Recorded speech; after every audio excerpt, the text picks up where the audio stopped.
Hi, hello, namaste. This is Naren Karnam. Welcome back to another video of ours. Today we're going to discuss a few more things, like what we need to consider while buying a house. If you haven't checked out our previous video, check out, in my channel.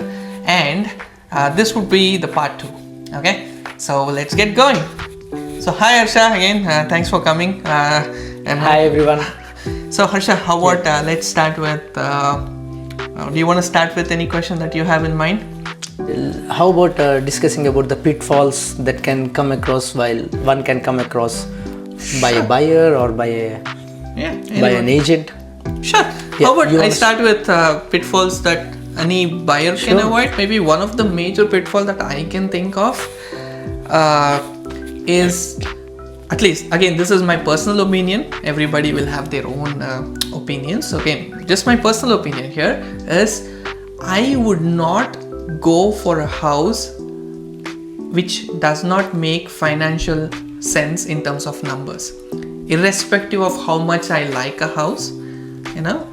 Especially when I'm going for the first time, when I'm buying the house for the first time, I would look at the numbers more than the look and feel of the house or how beautiful the house is, because as a buyer, as a first time buyer, I am always going to think in terms of what would my second house look like, what would my third house look like, things like that, right? So my first house, my numbers should make sense. That's me. Multiple people have multiple different opinions, but financial numbers should make sense at the end of the day. Yeah, that's a very good point that Naren has touched upon. If someone likes the house and they are able to afford it, they can go for it.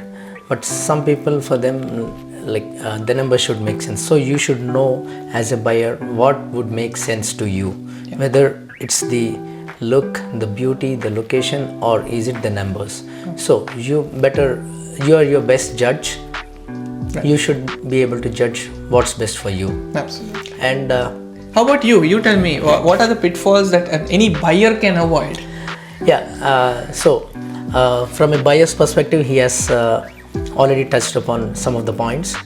But from being a professional, what I can advise or suggest to potential buyers is try avoiding big ticket purchases, because you won't realize. You would think that I'm making so much money, I can afford this, why not? Yeah, you can afford that, you can go for it, but at the end, please don't forget that it will affect your affordability when you're going to buy your house. Try avoiding big ticket purchases. Right. No fancy cars. Yeah, cars are costly and interest rates are high now, right? Yeah. No, regardless of the rate, of course right now the rates are high, but earlier rates were low. But even in a scenario where someone is offering 0 down payment and 0% rate of interest, if someone is offering a car, every month or bi-weekly you're paying a good amount of check out of your paycheck for the car. And when you go to buy a house, you go to the bank for the pre-approval, the bank will look, every month you're paying so much amount for the car.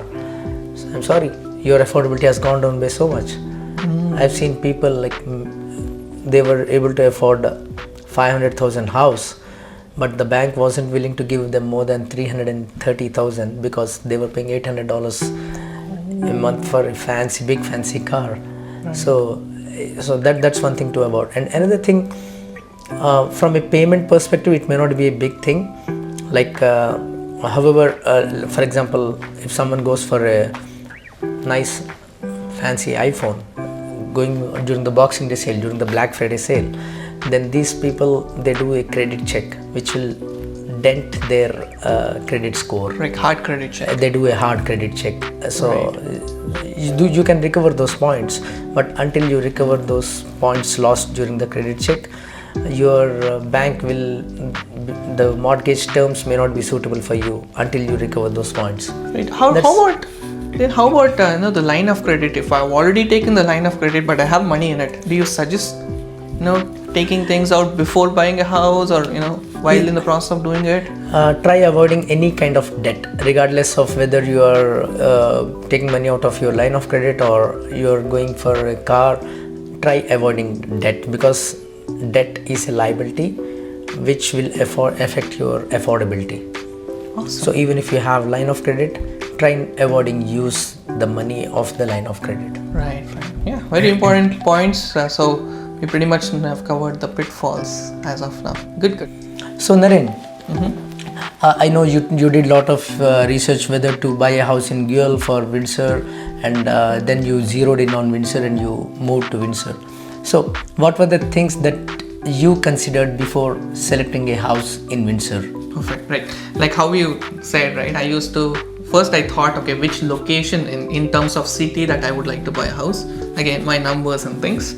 Then once I zeroed down to Windsor, is it close enough to hospitals? Is it close enough to daycares? Is it close enough to schools? What kind of neighborhoods I'm part of? And and is it close to any shopping centers that I'm in? And those were the things I actually considered. But tell me this. Yes, as somebody who's buying a house, we consider these things. How would it differ, or how much of it is the same when somebody is looking to buy a house for investment purposes? Or what are the things that an investor should consider? Well, that's a good question, Naren. Pretty much even for an investor, the questions are same, like location, proximity to schools, jobs, everything pretty much similar, but the perspective is different for an investor. So an investor should first of all think about what kind of tenants that they are going to have, whether it's going to be working people or families with kids, or what kind of tenants, whether they want to have a young family with kids as tenants, or whether they want to have students as tenants, or working class people as tenants, working individuals, So depending upon your requirements, that's again coming back to the same point, list of things that you mentioned. Location is pretty much important. If you are looking for students, you should stay as close as possible to the university or college. And if you are looking for families, then your investment property should also be in the family neighborhood, like where there are great schools, right. Okay, and great family neighborhood, proximity to shopping. And if you are looking for individuals, then you need to look at where most of the business activities are, like let us say if you are within 10 minutes of Devonshire Mall, or within 10 minutes of the Huron Church and Tecumseh intersection, that's where all the plazas, lots and lots of shoppings, offices, businesses are there. Right. So you will find lot of working class tenants.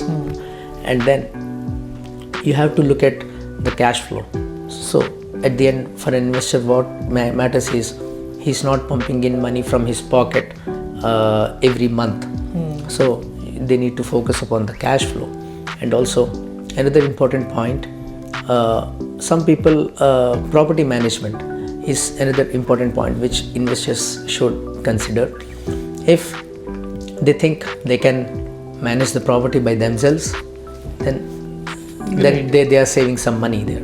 Yeah. But sometimes the property manager gives lot of takes care of so many hassles which the owner doesn't have to go through. Like you are in the middle of a meeting and the tenant calls you, saying some simplest of the reasons which can be easily fixed, but still the tenants, it is our responsibility to get it fixed. Absolutely. But if you want to avoid that phone call, you can certainly look at the option of hiring a property manager. Yep. Irrespective of whether you're a short distance investor or a long distance investor. Right. At the end, how comfortable are you dealing with tenants is what matters. Absolutely. So having said that, it is always better to consider the property management as one of the aspects that will influence your cash flow. And if even after the property management expense, still if you are making positive cash flow, go for it. That way, even if you manage yourself, you're saving more money. Yeah, absolutely. Because they take certain percentage from every month's rent, right? Anyway. Naren, we already discussed about, you shared your thoughts about what kind of considerations that you need to go through before buying a house. So can you throw some light on what to think, what to observe while buying the house? Absolutely. So, when I was buying the house, first thing that I did was went back to my checklist on what I considered before buying, and ticked off is it close to where I want to live, is it good neighborhood, blah blah stuff.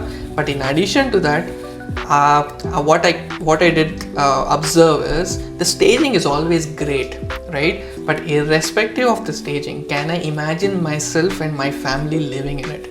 Are all my must-haves covered, or or at least most of my glad to have covered? How much is the bedroom space like? How much is the closet space like? And how is of course, I would go for house inspection, but once I looked into the house, I can understand, is it good, or is it not that great? Those kinds of things, at least whatever is visible to my eye, I should be able to assess, right? So I started to do that kind of things. That way, I pretty much had an understanding or clarity on what I need to talk to my house inspection person when I'm getting that thing done, So those are the things actually that I covered. Yeah, those are really nice, good points that you touched upon. Yes, but I would like to ask you the same question. Is it so when somebody as an investor is doing or is looking into a property, what should he or she consider? Well, at the end, what I would like to say is even if it's an investor, like I discussed in the previous earlier, that what things they need to consider before buying an investment property, and while buying the investment property also they should look at whether if you are looking at a single family, then will you be comfortable living in that house? Can you imagine yourself living in that house comfortably? If you can, then a family can too. So similar to what you touched upon, whether if I'm working from home, if one of my tenants is working from home, do they have a space that can be dedicated as an office workstation?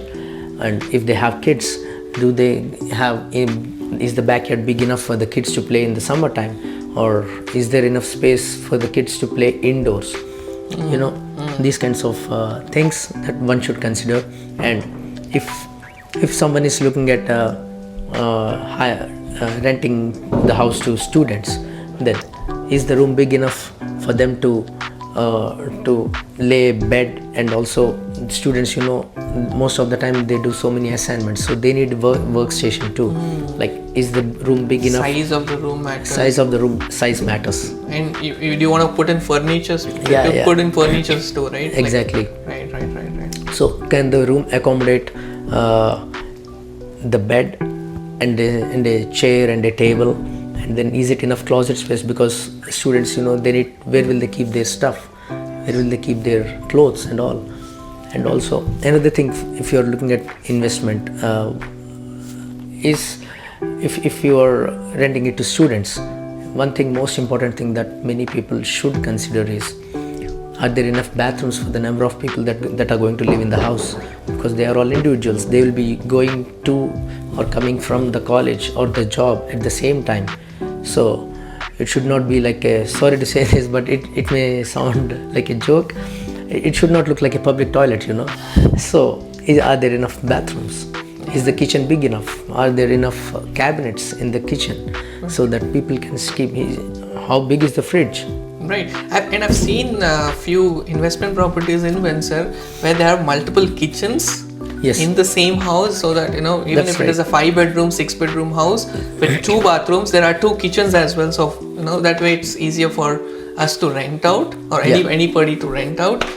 Right. So, that's right. And another thing is if your target tenants are going to be students, for example, most of them, they don't have a car of their own, so proximity to the public transport is equally important.